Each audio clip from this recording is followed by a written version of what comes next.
আসসালামু আলাইকুম ওয়া রাহমাতুল্লাহ। ইন্নাল হামদালিল্লাহ ওয়াসসালাতু ওয়াসসালামু আলা রাসূলিল্লাহ।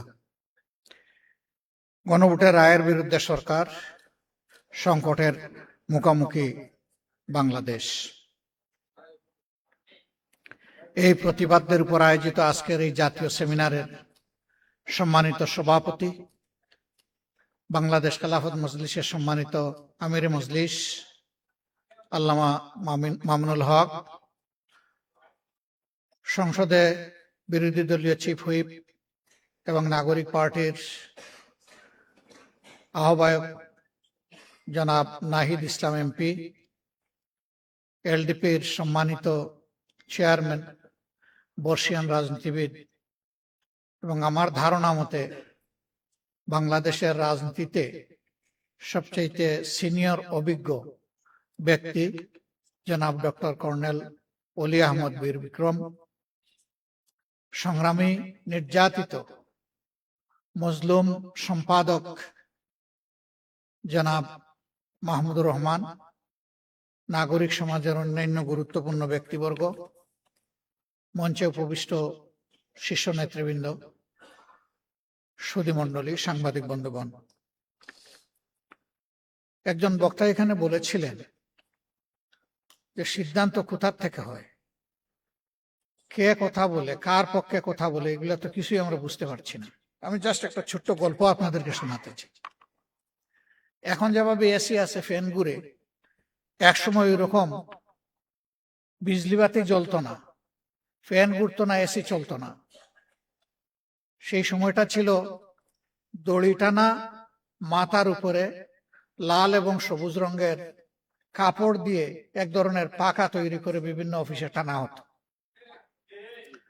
তো এক বিচারক, তিনি একটা হত্যা মামলার রায় দিতে গিয়ে বললেন, আসামির বিরুদ্ধে সন্দেহাতীত ভাবে মামলা প্রমাণিত হয়, তাকে মৃত্যুদণ্ড দেওয়া হলো। তখন তো আসামি পক্ষের মুখ কালো হয়ে আসছে। একটু সময় পরেই মাথা নেড়ে বললেন, আসামির বিরুদ্ধে সন্দেহাতীত ভাবে কোনো প্রমাণ পাওয়া যায়নি বলে তাকে মুক্তি দেওয়া হলো। কারণ একবার বলে যে মৃত্যুদণ্ড, আবার বলে মুক্তি, এরকম ৩-৪ বার বলার পরে পেশকার বলল, স্যার আপনি তো পরস্পর বিরোধী রায় বলেই যাচ্ছেন, আমি কি করব, দোষটা কি আমার? সবসময় দেখি হয় লালটা নাচে, না হয় সবুজটা নাচে, আজকে দুইটা নাচে কেন? তার মানে ওই পিছন থেকে যে রশি দিয়ে টানাটানি করতেছে, ওখানে রশি পেশ খেয়ে গেছে। এই জন্য লাল এবং সবুজ দুইটাই কিন্তু নাড়াচাড়া হচ্ছে। তো আমাদের দেশে বিশেষ করে পার্লামেন্টে যাদের নাড়াচাড়া দেখেন, প্রশ্ন আসে, কে দড়ি টানে? সেই দড়িটা কোথার থেকে টান দেওয়া হয়? জাতি বুঝে। আপনারা বুঝেন না? আজকে আলোচনা এখানে এসেছে যে ওই ঘুড়ির নাটাইটা কোথায়, ওখান থেকেই এটা নাড়াচাড়া করা হচ্ছে।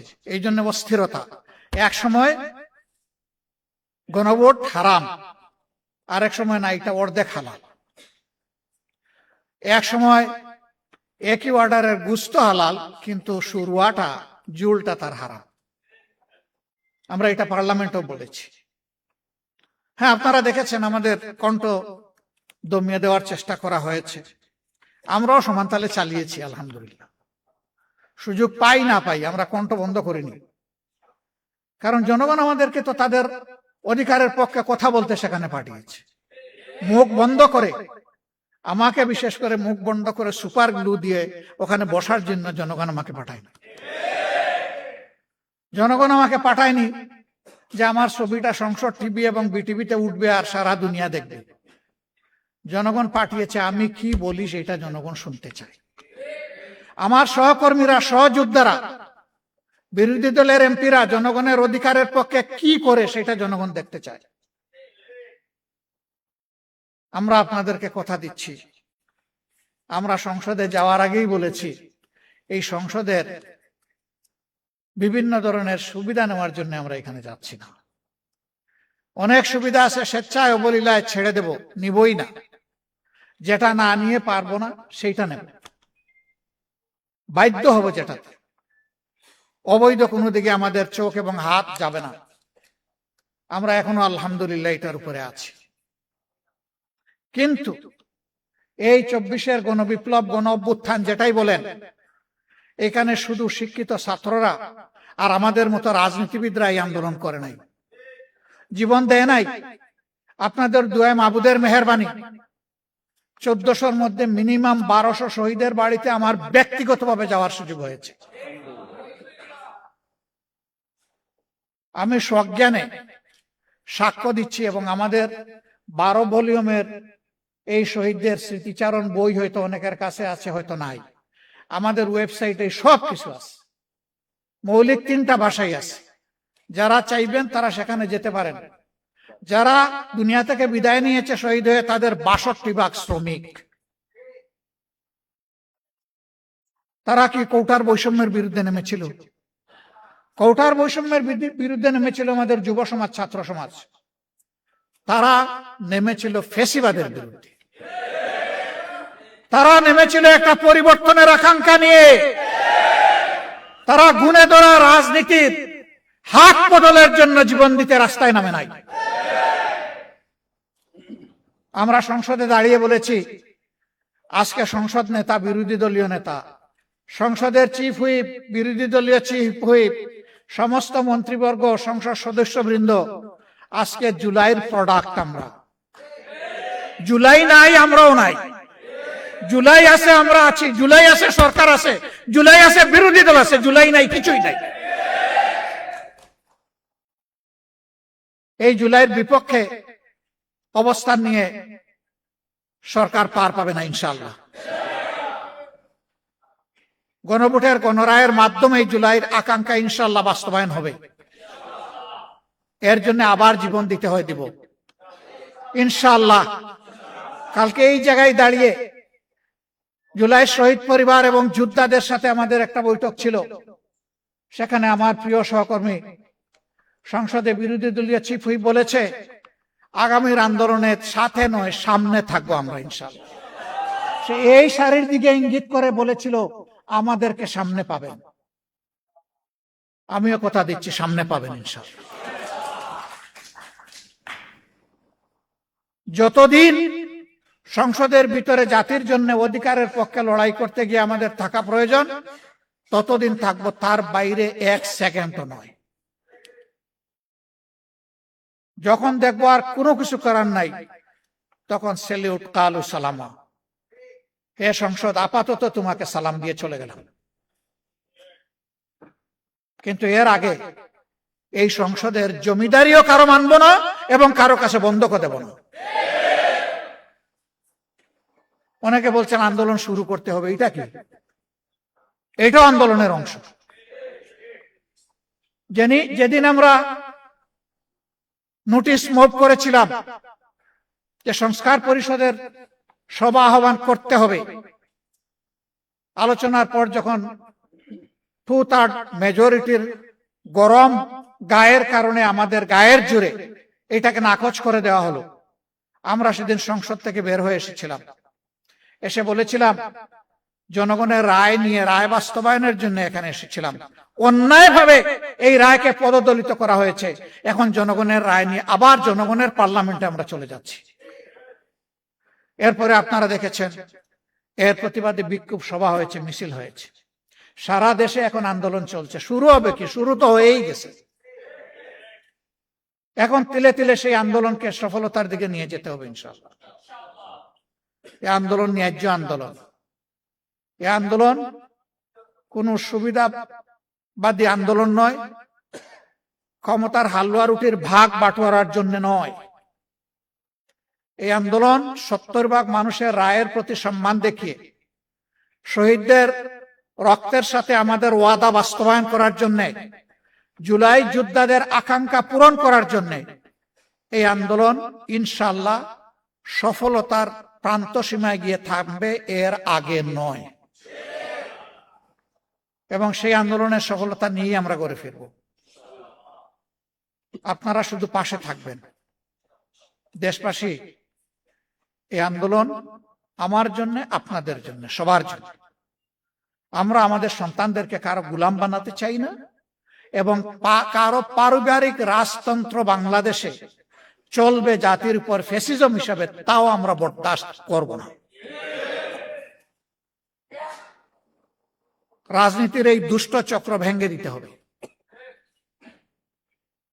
একজনের বদলে আরেকজনের প্রশংসায় সংসদের 1/3 সময় ব্যয় হবে, এটা আর আমরা শুনতেও চাই না, দেখতেও চাই না।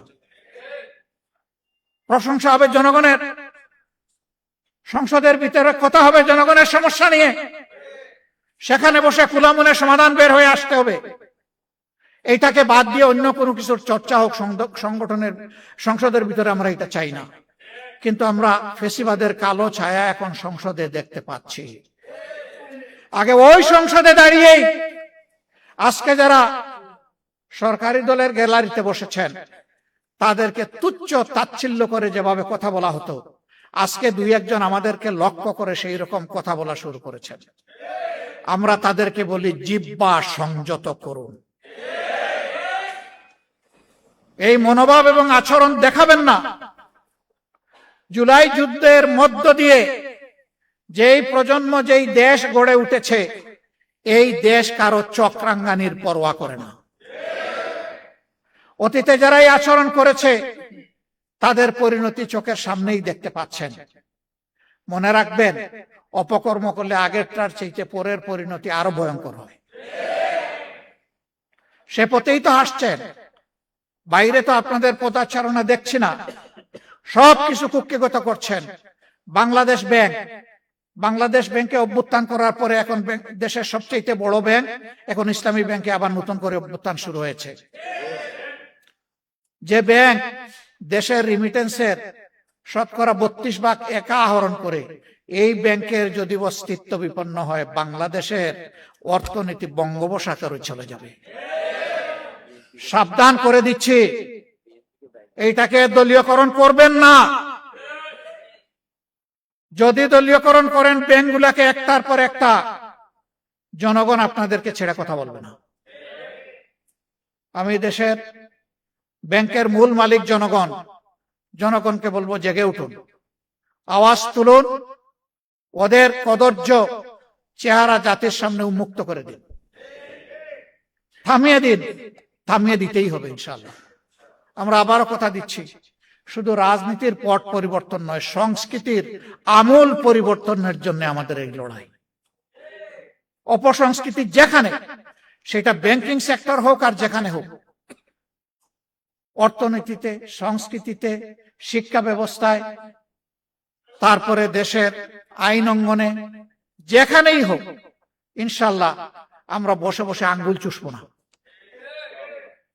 আমরা জনগণের সাথে থাকব, জনগণকে সাথে নিয়ে তার মোকাবেলা করবো ইনশাআল্লাহ। আপনারা দোয়া করবেন। আজকের এই সেমিনারে আপনারা যে গুরুত্বপূর্ণ পরামর্শগুলো দিয়েছেন, আমরা তার জন্য কৃতজ্ঞ, ঋণবোধ করি। আপনাদের পরামর্শগুলো অন্তরে ধারণ করে আগামীর পথ চলা আমরা যেন নির্ধারণ করতে পারি, এবং সেভাবেই যেন মহান আল্লাহর পর ভরসা করে আমরা জাতির সাথে থেকে, জাতিকে সাথে নিয়ে এই দাবিগুলা যেন আদায় করতে পারি। আল্লাহ যেন তৌফিক দান করেন। আপনাদের সকলকে আমরা কৃতজ্ঞতা এবং ধন্যবাদ জানাচ্ছি। কথা কম, কাজ বেশি। কাজ শুরু হয়ে গেল, সফলতা নিয়ে গড়ে ফিরবো ইনশাআল্লাহ। আসসালামু আলাইকুম ওয়া রাহমাতুল্লাহ।